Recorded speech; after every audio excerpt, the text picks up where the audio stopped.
Il était une fois, bien avant que vos ancêtres ne foulent cette terre, dans les sables ardents et sous le soleil implacable de l'Arabie, à une époque où la révélation divine commençait à illuminer les cœurs, vivait un homme.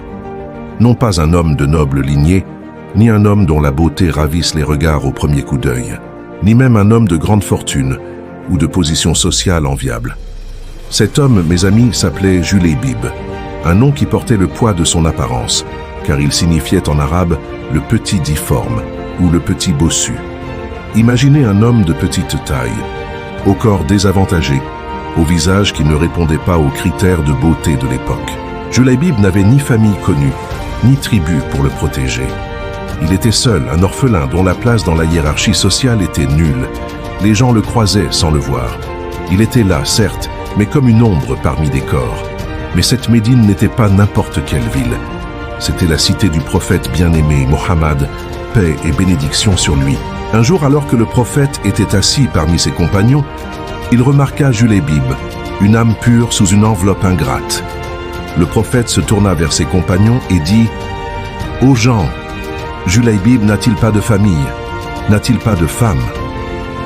Le prophète sourit, un sourire plein de bonté, et dit « Mais il est des nôtres, il mérite d'avoir une famille, une épouse. » Le prophète lui demanda « Ô Julaybib, ne veux-tu pas te marier? Qui voudrait de moi, ô messager d'Allah?